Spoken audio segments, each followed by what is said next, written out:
Imagine being so brilliant that a former president of the United States singles you out as America's greatest threat. Not terrorists, not hostile nations. You. This week, Donald Trump issued a strong directive to Silicon Valley's titans. Stop hiring Indians. Not quietly through policy. Not buried in immigration reforms, publicly, directly, unapologetically. Why? Because the Indian intellect has evolved from being America's secret weapon to becoming its most feared competitor. Picture this, a packed auditorium in Washington, D.C., the who's who of American technology seated in the front rows. Sundar Pichai's empty chair casting a shadow, Satya Nadella's absence speaking volumes, and there, behind the presidential podium, Donald Trump delivering what can only be described as a declaration of intellectual war. American companies, he declared, his voice cutting through the silence, must prioritize American workers. Stop the endless hiring of foreign nationals. Stop building your futures in Bangalore while abandoning Detroit. The room didn't just go quiet, it went cold, because everyone knew what he really meant. This wasn't about all foreigners. The Chinese weren't mentioned. The Europeans got a pass. The Canadians weren't even a footnote. This was about one nationality, one talent pool, one intellectual force that has quietly, methodically, and brilliantly infiltrated every corner of American technological supremacy: Indians. But here's what Trump didn't say, and what every executive in that room knew. Without Indian minds, Silicon Valley doesn't just slow down, it stops. Without Indian innovation, American tech companies don't just lose their competitive edge, they lose their identity. Without Indian leadership, the companies that define American technological dominance cease to exist as we know them. So let's decode the real message behind Trump's ultimatum. This isn't America first. This is America afraid. Let's ask the uncomfortable question that's echoing through every boardroom from Cupertino to Seattle. Why Indians? Out of all the global talent pools flooding into Silicon Valley, why did Trump specifically target the one nationality that has consistently outperformed, out-innovated, and outled every other group in tech? The answer is as simple as it is stunning. Indians don't just work in American tech, they run it. Look at the numbers that keep Trump's strategists awake at night. Indians constitute just 1% of the U.S. population, yet they represent over 36% of all high-skill immigrant entrepreneurs. They hold 72% of all H-1B visas. They founded more than 25% of billion-dollar startups. But here's the statistic that truly terrifies the America First movement. Indians now occupy CEO positions at companies worth a combined $2.5 trillion.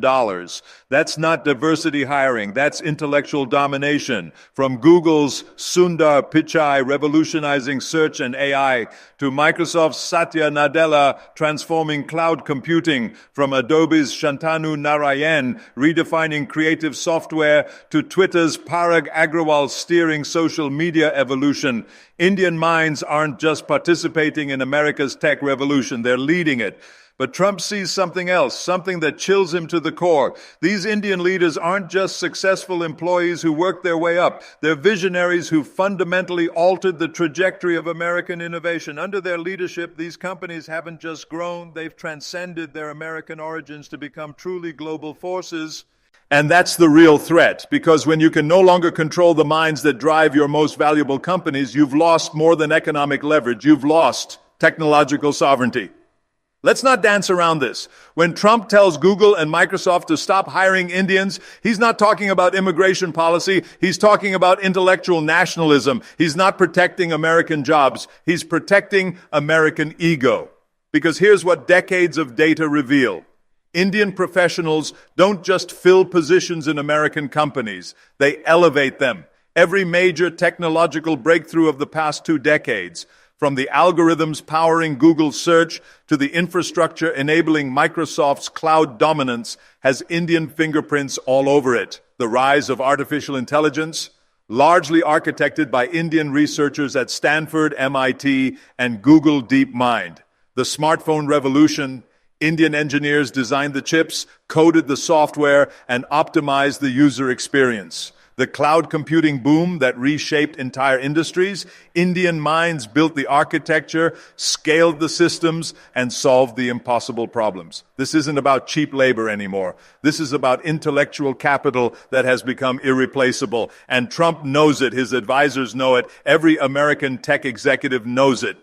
But here's the twist that makes this story even more fascinating. Trump's fear isn't just about Indian success in America, it's about India's independence from America. For decades, the equation was simple. India produced talent, America consumed it. Indian engineers would dream of Silicon Valley, work toward H-1B visas, and build their careers serving American technological ambitions. The brain drain was real, predictable, and beneficial to U.S. interests. But something fundamental has shifted. Today's Indian professionals aren't just seeking American opportunities. They're creating alternatives to American systems. They're not just joining tech companies, they're founding them. They're not just moving to Silicon Valley, they're building Silicon Valleys back home. Bangalore has become Asia's tech capital. Hyderabad is rivaling Austin for startup density.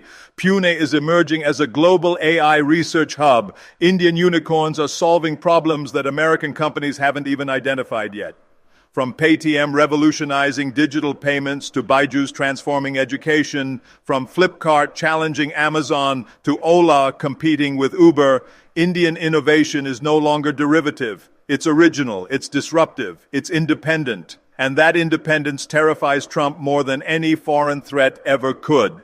Because when you can no longer brain drain a country, when you can no longer monopolize its talent, when that country starts building its own technological empire, you're no longer the only superpower in the room. You're just another player in a multipolar game. Here's the real reason behind Trump's directive, the truth that no American politician will admit publicly.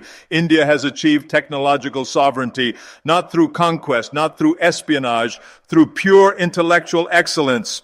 Today, India operates its own space program that lands on the moon at a fraction of NASA's cost. It runs its own digital payment system that processes more transactions than Visa and MasterCard combined. It develops its own AI models trained on Indian languages, solving Indian problems, serving Indian needs. This isn't just economic growth. This is technological independence.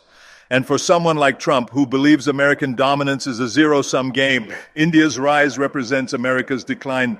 But here's the beautiful irony that Trump will never understand. Indian success in America and Indian independence from America aren't contradictory. They're complementary. Every Indian who excels in Silicon Valley sends knowledge networks and capital back home. Every Indian unicorn that succeeds in Bangalore validates the potential for innovation beyond American borders. The Indian professional who codes AI at Google by day and mentors startups in Mumbai by night isn't choosing between two countries. They're connecting two ecosystems. They're not just building bridges. They're building parallel futures. And that's what truly keeps Trump awake at night. Not that Indians might take American jobs, but that they might make American jobs less relevant. So when Trump stands before America's tech giants and demands they stop hiring Indians, he's not making a policy recommendation. He's making a desperate plea. He's asking American companies to voluntarily handicap themselves to preserve an illusion of American intellectual superiority that no longer exists. Because the truth is uncomfortable but undeniable. American tech companies don't hire Indians despite their foreign origins. They hire Indians because of their exceptional capabilities. They don't succeed in spite of Indian leadership. They succeed because of it. Every attempt to restrict this flow of talent only proves one thing. The Indian mind has become so valuable, so essential, so irreplaceable that even suggesting its absence sends shockwaves through the entire American tech ecosystem. Let me tell you what this moment really represents. It's not the beginning of Indian exclusion from American tech. It's the acknowledgement that Indian inclusion has been so successful, so complete, so transformational, that it now threatens the very narrative of American technological exceptionalism. When the world's most powerful country tells its most valuable companies to stop hiring from a specific nationality, it's not because that nationality lacks talent, it's because they have too much of it. Trump's warning to Google and Microsoft wasn't a policy statement, it was a confession, a public admission that American technological leadership now depends on Indian intellectual capital to such an extent that imagining Silicon Valley without Indian minds is like imagining Hollywood without cameras. But here's the plot twist that makes this story truly remarkable. It's already too late. The horse has left the stable. The cat is out of the bag. The Indian mind has already reshaped American technology so fundamentally that any attempt to reverse it would be like trying to uninvent the internet. Google's search algorithms refined by Indian mathematicians. Microsoft's cloud infrastructure architected by Indian engineers. Apple's chip designs optimized by Indian developers. Amazon's logistics networks, managed by Indian operations experts. Tesla's autonomous driving systems, powered by Indian AI researchers. You can't separate Indian intelligence from American innovation anymore. They've become inseparable. They've become one. And that's the final irony. In trying to exclude Indian talent, Trump is essentially asking American companies to exclude the very minds that made them globally dominant. He's asking them to voluntarily surrender the competitive advantages that define their market positions. It's like asking Michael Jordan to play basketball without his hands, or asking Einstein to do physics without mathematics. The request isn't just impractical, it's self-defeating. So here's what this moment teaches us about the future. When a superpower starts fearing your talent instead of celebrating it, when it starts restricting your opportunities instead of creating them, when it starts seeing you as a threat instead of an asset, that's not a sign of your weakness. That's confirmation of your strength. The Indian professional watching this drama unfold should understand one thing clearly. You're not being rejected because you're insufficient. You're being feared because you're exceptional. You're not being excluded because you don't belong. You're being targeted because you've become indispensable. And that's not something to apologize for. That's something to leverage. The future belongs to minds that can adapt, innovate, and excel regardless of geography, politics, or prejudice. The future belongs to talent that creates value wherever it goes and builds bridges wherever it lands. The future belongs to the Indian intellect that has proven its worth, not through rhetoric or politics, but through results. Trump's fear of Indian talent isn't India's problem to solve. It's America's competitive disadvantage to manage. Because while some are busy building walls, others are busy building the future. And the future, as it turns out, speaks fluent Hindi, codes in Python, and dreams in binary. The Indian century isn't coming. It's already here, whether Trump likes it or not. If this resonates with you, if you felt the power of Indian innovation firsthand, if you believe that excellence knows no borders, let the world know in the comments. Share your story, share your vision, because the world needs to hear not just about Indian talent, but from Indian talent. The conversation has changed. It's no longer about getting a seat at the table. It's about deciding who gets to sit at your table. Welcome to the new reality. Welcome to the Indian era of global technology.